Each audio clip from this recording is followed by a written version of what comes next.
اس کے بعد وہ چلے گئے. اب خالد ابن سعید آگے بڑھ رہے ہیں، لیکن اللہ کا نظام آگے جب گئے مقابلہ ہوا. خالد ابن سعید رضی اللہ عنہ کا بیٹا بھی شہید ہو گیا، کئی صحابہ ان کے ساتھ جو مسلمان تھے وہ شہید ہو گئے. خالد ابن سعید رضی اللہ عنہ واپس مدینہ منورہ آ گئے. اب ابو بکر صدیق رضی اللہ عنہ ظاہر بات ایک بڑا فیصلہ کرنا تھا، انہوں نے شام کے لیے مستقل منصوبہ بندی کرنی تھی. اللہ کا نظام دیکھیے. شرحبیل ابن حسنہ رضی اللہ عنہ ابو بکر صدیق رضی اللہ عنہ کی خدمت میں آتے ہیں اور ابو بکر صدیق رضی اللہ عنہ کو دیکھتے ہیں، اور وہ ابو بکر صدیق رضی اللہ عنہ اپنے وہ کیا ایک غم کے اندر تھے.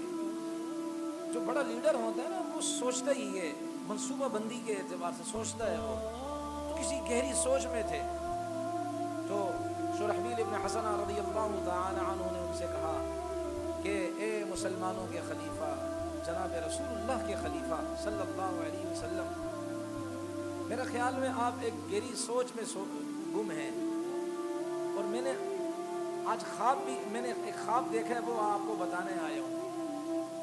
ابو بکر صدیق رضی اللہ تعالیٰ عنہ نے فرمایا ہاں میں ایک گہری سوچ میں ہوں، لیکن اس سوچ کا میں نے کسی کو بتایا نہیں کہ میں کس سوچ کے اندر ہوں، میں کیا سوچ رہا ہوں، مستقبل کی منصوبہ سازی کیا کر رہا ہوں، میں نے بتایا نہیں ہے.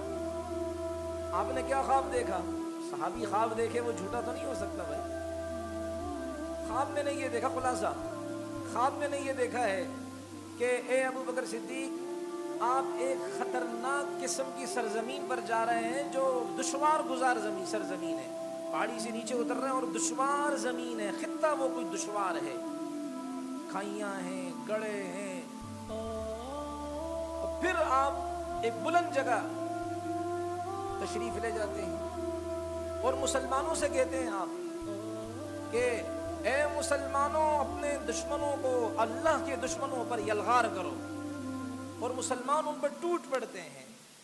اور اس کے بعد آپ ایسی زمین پر قدم رنجاں ہوتے ہیں، اپنا مبارک قدم رکھتے ہیں جہاں کھیتیاں ہیں، باغ ہیں، محلات ہیں، بہترین سرزمین ہے، اس پر آپ قدم رکھتے ہیں.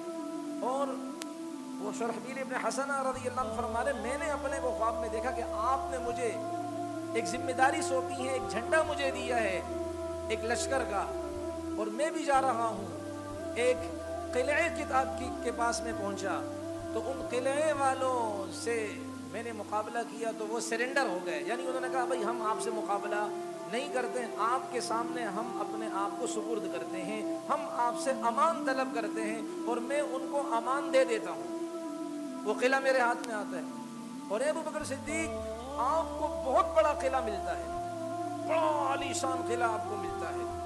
اور پھر اللہ آپ کے لیے ایک تخت بچھایا ہوتا ہے، اللہ نے آپ کے لیے، اللہ آپ کو اس تخت پر بٹھاتے ہیں اور آپ کو کہا جاتا ہے آپ فکر نہ کریں، آپ کو کہا جاتا ہے آپ کو فتوحات دی جائیں گی، آپ کی مدد کی جائے گی، بس آپ اللہ کا شکر ادا کرتے رہیں اور اللہ کی فرما برداری کرتے رہیں. جب ابو بکر صدیق رضی اللہ عنہ اس امت کے دو بڑے بڑے لوگ خواب کی تعبیر بتانے میں بڑے ماہر تھے، ایک ابو بکر صدیق رضی اللہ عنہ اور ایک محمد ابن سیرین رحمۃ اللہ علیہ. ابو بکر صدیق رضی اللہ عنہ جب یہ خواب سنا تو ابو بکر صدیق کی آنکھوں میں آنسو آ گئے، تو کہا اللہ تیری آنکھوں کو ٹھنڈا کرے، اب تو مجھ سے اس کی تعبیر سن. تعبیر یہ ہے کہ مسلمان ایک سرزمین کی طرف جائیں گے، شروع میں بڑی مشکلات آئیں گی، بڑی ان کے اوپر آزمائشیں آئیں گی، پھر اللہ ان کو فتوحات دیں گے. اس لشکر کے اندر ایک لشکر کا جھنڈا تمہارے ہاتھ میں ہوگا، اللہ تمہارے ہاتھ پر ایک علاقہ ایک قلعہ فتح کروائیں گے، اور پھر اللہ مجھے بھی ایک بہت بڑا علاقہ دیں گے، یعنی میرے ہاتھ پر فتح ہوگا، یعنی میں اپنے لشکر کو بھیجوں گا تو مراد میرے حکم سے جائے گا تو میری طرف نسبت ہے، تو اللہ فتح کریں گے. اور پھر اللہ تبارک و تعالیٰ، یہ جو آپ نے کہا کہ آپ ایک اونچی جگہ پر گئے ہیں تو اس سے مراد یہ ہے کہ جب مشکلات آئیں گی پھر میں کسی جگہ پر جاؤں گا اور مسلمانوں کو ترغیب دوں کہ جڑو اور کافروں پر اپنے دشمنوں پر حملہ کرو، مسلمان یکبارگی حملہ کریں گے، اللہ مسلمانوں کو فتح سے ہمکنار فرمائیں گے، اللہ بہت بڑا علاقہ مجھے عطا فرمائیں گے، اس تخت پر اللہ مجھے بٹھائیں گے. اس تخت پر بٹھانے سے مراد کیا ہے؟ اللہ مجھے عزت دیں گے، کافروں کو ذلیل کریں گے. قرآن کریم کی جو آیت ہے سورہ یوسف کی کہ جب یوسف علیہ السلام ان کے بھائیوں نے ان کے ساتھ جو ظلم و ستم کیا اس کے بعد کیا ہوا. ورفع ابویہ علی العرش، یوسف علیہ السلام نے اپنے والدین کو عرش یعنی تخت پر بٹھایا اور سارے بھائی نیچے تھے. تو جس طرح تخت پر بٹھایا اللہ نے اپنے والد کو اور سارے بھائی نیچے تھے، تو یہ تعبیر تھی اللہ نے بھائیوں کو ان کی اوقات دکھا دی ہے. ابا جی کو اللہ نے عزت سے ہمکنار فرمایا، تو اس کا مطلب یہ ہے اللہ مجھے عزت دیں گے، میرے مخالف کافروں کو اللہ شکست دیں گے. اور یہ جو آپ نے کہا کہ اللہ وہاں اس خواب کے اندر آپ نے یہ سنا کہ آپ کو کہ مجھے بتایا گیا کہ تمہاری مدد کی جائے گی، بس تم اللہ کی پاکی بیان کرو، تم اللہ کا شکر ادا کرو. اس سے مراد یہ ہے اللہ مسلمانوں کو اب فتوحات دیں گے اور میری موت کا وقت قریب آ گیا. جس طرح اللہ نے سورہ نصر نبی علیہ السلام پر اتاری تھی، اذا جاء نصر اللہ والفتح، جب اللہ کی مدد آئے گی اور دروازے فتوحات کے کھلیں گے اور تم دیکھو گے لوگوں کو کہ غول در غول، جماعت در جماعت، جھنڈ کے جھنڈ وہ اسلام میں داخل ہو رہے ہیں.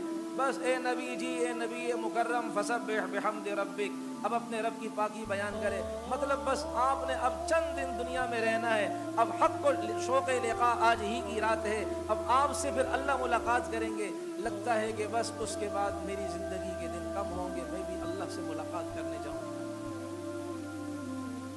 تو ابو بکر صدیق رضی اللہ نے جب دیکھا کہ یہ بڑی بشارت ہے، اللہ کی طرف سے بڑی بشارت اور خوشخبری آ گئی ہے، اور ظاہر بات ہے مبشرات میں سے یہ خواب، اب انہوں نے فیصلہ کیا، صحابہ کو جمع کیا، بڑے بڑے جرنیلوں کو جمع کیا. ایک بات، ہر کام میں مشورہ نہیں ہوتا، اہم کام میں مشورہ ہوتا. بعضوں کو معذرت، میری باتیں تھوڑی سی آج کل ذرا خطرناکی سب بھی ہوتی ہیں، بعضوں کو ہر وقت مشورے کا ہیضہ لگتا ہے. 2 روپے کی چیز صبر ذرا فون کر لوں، مشورہ کر لوں، ابھی مشورہ، روٹی کھاؤں مشورہ کروں کہ نہیں کھاؤں، 1 روٹی کھاؤں یا 2، ابے بھائی اہم کاموں میں مشورہ ہوتا ہے. اور ابو بکر صدیق رضی اللہ عنہ کی یہ کوالٹی تھی، وہ خود سے فیصلہ نہیں کرتے تھے، اہم کاموں میں اپنے صحابہ کو جمع کرتے تھے. یہی آج کل کے ذمہ داروں کو چاہیے، جب بھی اہم کام ہو مائی شپ مائی آرڈر نہ چلائیں، فیصلہ کریں اجتماعیت کے ساتھ. جیسے اس بدبخت نے ایک مسجد کے گرانے کا فیصلہ کیا اجتماعیت کے بغیر. فیصلہ کریں، اہل رائے کو، میچور لوگوں کو، سنجیدہ لوگوں کو بلائیں کہ اس فیصلے پر کیا ہماری مملکت کو کی ساکھ خراب ہوگی، اس فیصلے پر کیا ہمارا ملک آگ کی لپیٹ میں آئے گا، اس فیصلے پر مملکت کیا 2 لخت تقسیم نہیں ہوگا، مملکت کے لوگوں میں کیا وہ بغاوت کی فضا قائم نہیں ہوگی. اس پر اہل رائے کو جمع کیا جائے. ابو بکر صدیق رضی اللہ عنہ حالانکہ نبی کے خلیفہ تھے، ان کو کون پوچھ سکتا تھا، لیکن انہوں نے رہتی دنیا تک کے لیے اصول بتایا ہے، اہم کام ہو مشورہ کیا. ابو بکر صدیق رضی اللہ عنہ نے بلایا عمر فاروق کو، بلایا عثمان کو، بلایا حیدر کرار کو، بلایا عبد الرحمن ابن عوف کو، بلایا حضرت طلحہ کو، ابو عبیدہ کو بلایا. سارے جو جن کے لیے نبی نے نام لے کر فرمایا کہ یہ زمین پر چلتے ہیں جنتی ہیں، ان کو بلایا. نبی علیہ الصلوۃ والسلام کے صحابہ کو کہ آؤ مبارک لوگوں، جن کو دیکھنے کے لیے، جن کے وجود کے لیے جنت ترستی ہے، ابو بکر تمہارے لیے ترس رہا ہے، آؤ مجھے مشورہ دو. شام کے محلات پر اسلامی جھنڈے گاڑنے، آؤ مجھے مشورہ دو. ابو بکر صدیق رضی اللہ عنہ نے ان کے سامنے اللہ کی تعریف کی، رسول پاک علیہ السلام پر درود پاک کا نذرانہ بھیجا، اور کہا اللہ نے ہمیں عزت دی ہے اسلام سے. میرے بھائی معذرت چاہتا ہوں، آج ہمارے کچھ مذہبی لوگ، سب کی بات میں کبھی نہیں کرتا، آپ کو میری عادت کا علم ہے، جو نئے ساتھی نئے چہرے آ رہے ہیں ان کے لیے میں عرض کر رہا ہوں، کچھ مذہبی لوگ مذہب کو پیچھے کر کے دنیا والوں کو آگے رکھتے ہیں. ارے تمہیں، اور وہ سمجھتے ہیں کہ یہ لوگ ہماری عزت کریں، ہماری عزت سے. ارے تمہاری کیا اوقات، وہ دین کی برکت سے تمہاری عزت کر رہے ہیں. کوئی جھک کر سلام کرتا ہے، سمجھتے ہیں یہ میرا کیا ہے، مرید بن گیا. کوئی جھک کر سلام کرتا، دوسروں کو کہتا ہے یہ میرا مرغہ، میں کسی کام بھی اس کو لا سکتا ہوں. ارے تجھے خدا نیکی کی ہدایت دے، وہ تجھے اس لیے عزت دے رہا کہ تو دین کی بات کر رہا ہے.